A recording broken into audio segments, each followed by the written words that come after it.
PM we Kwame Nkrumah sekra ha na obehunu se empanyifo a woda enkrayano ajeja nkrofo a sisi amini wo kase wa start se otu enwura e de gu ekro ni finfin ye bise mu e ma mo kire ye se opanyi baako a wote ha eme e di na to ha se nkrofo e de bola begu a wonjiji ho sika ye twi eben no e bisa ne se so opanyi di nti e na wo betena ha agi sika ama nkrofo ababehwe bola e de egu ha. So here's the place all the stations combined. Here's where they brought the refuse. Plus AME, they sometimes bring the AME taxis with refuse come and dump here. So every week they bring people down, come and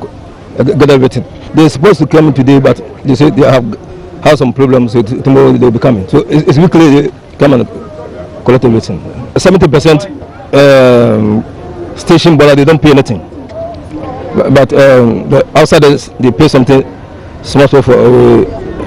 small expenses that we make on the 50% 1 CD, that's small that taking, so that we make sure people don't litter. Formerly they were litter everywhere, but now if we pass everywhere is neat. Every time the person gets the refuse, he knows that this is the place he's taking it to. So that's what in collaboration with AME, that's why every week they bring people down and trust to come and offload everything. Your call station and penny phone and your muko between them and watch them say. And you say 1 pen and 1 man for 4 if you want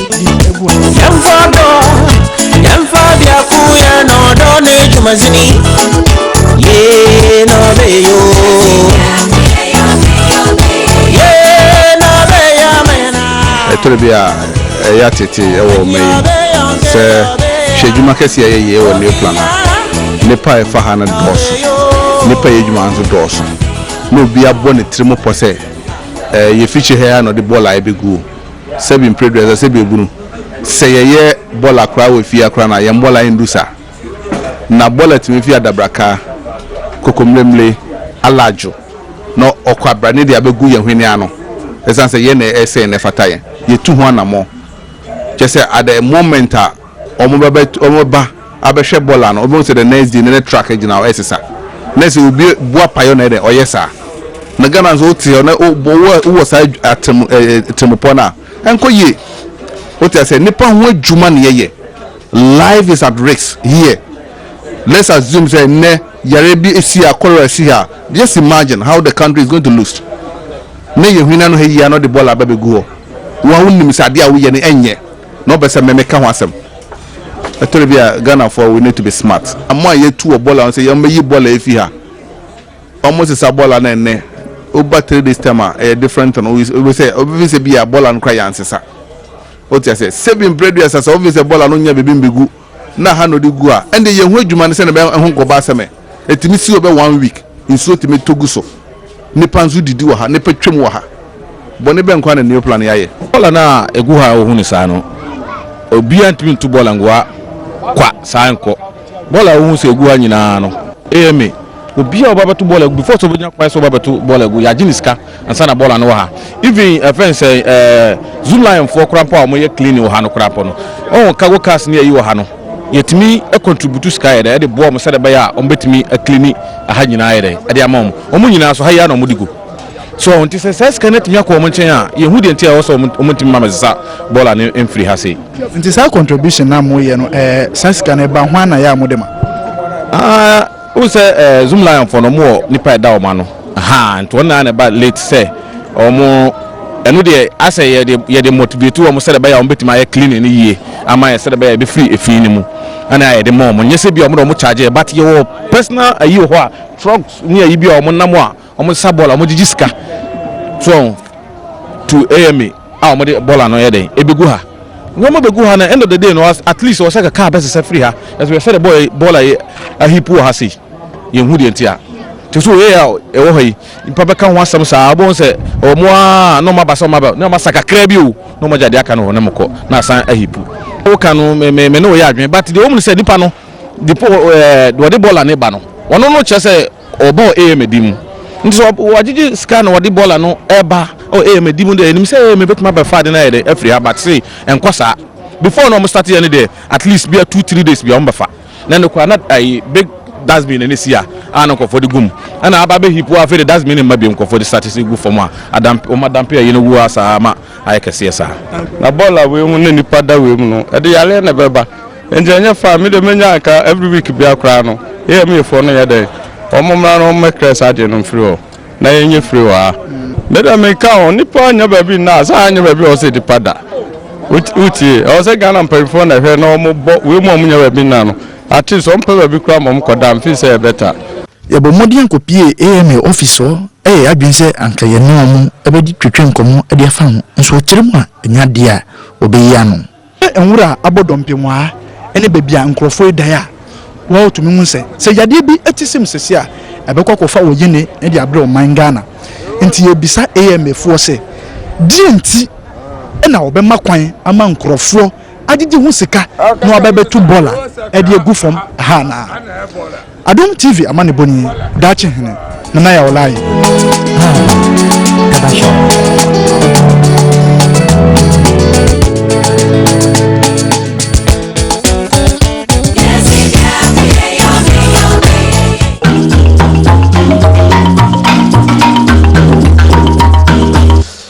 well yasaba abiye anisa de una de krama me okay enti na maka ma no atumi amehwe mu yi wo se kwa bia so na wo bedi ni huni na wo di ni huni na tom se kuro ade a obi ede ne se enti wo bedi ni huni na wo wi a wo de message de bedre ma kama gala fo nyina ate wo de ni huni enti wo de beto ma o se ne ya wo so ewiem titi ya o de beto se kuro enya ba se kuro a obi a hye wo enti na no wala wo kra na America le sa no wasi anu aye titi ni safa se na ma ye no na me se ade ne de ko ya ne na ka de ye god ade no am se na am se bo se na ko ye se bebre ya bi brother wa ba se bi no from gidi hwe ko be so di adanse o ma ne wala sin be o kunu kokko ma dia o ba ni kokko mo ni pa nyina hu ti fa ba ni o de fa so na wala se o ni problem o de dia o kan wa wasi what de be ba no pay wo bia ntete mu wo o ma hine se fo jojo mo mo di wasi de ya wo de tum no wo de tum ku ya beji tum sa se ko ho ni ko so ni kokko ni wasi mo kasa no wasi mo kasa too much because o ni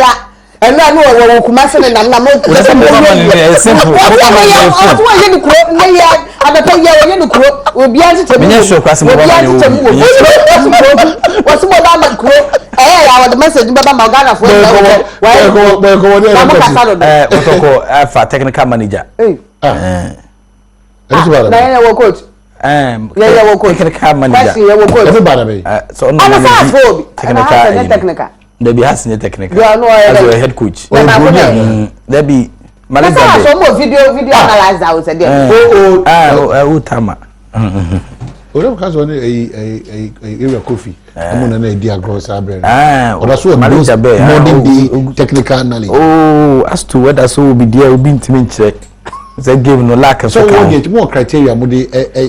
fasa yes say we coaching license A na on we betime coach Premier League club e Ghana ha so ma wo kwan CAF ne FIFA ne de bae TM say most of the coaches na batum say no ne the best ne for best me say bi wo pram no aba nti some of the coaches say Michael Osemu say wakọ Germany asan ko suan de kakra san de aba anan ko de boa na no da ben ko fie a ne waka ne nchini no agu no ko South Africa so kire coaches na de sa hu so bia ba no kita na laptop enye ne ya mama paper de bi gina hi o mimia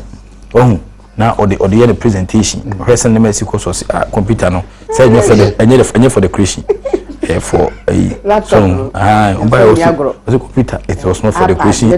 in South Africa it will say game akona nim you say na no Ivan Grant na mu say video analyst no ode laptop na ko kire no mimi ebi so ache no we game scene na who's a player no catch a player bi say ebia boy boni ya so ni into video evidence no na who say arrows na kire you know some say technically but me share coach bi a oja Ghana Football Association won hu coach ofia buchire boss sa wa de da be na beto bi ha o share coach Ibrahim Tanko of no to Germany to oba no kita phone kitwa bi na bibia wo so ha no so wade die da be na beto bi ma me a ohun se ne ye so no kura ahwa de ne saa onya ba no no no I saw no so by wo kura pepe so wo kura pa dia de se mo de amame dan ka me phone da o for se me fio so mo ba wo kita mo de e wo kwa ne me ka me so be expose ne ko no abekita se ye ka imi ya wo ka iPad one phone na me ka se dan ka me phone da which was to our service.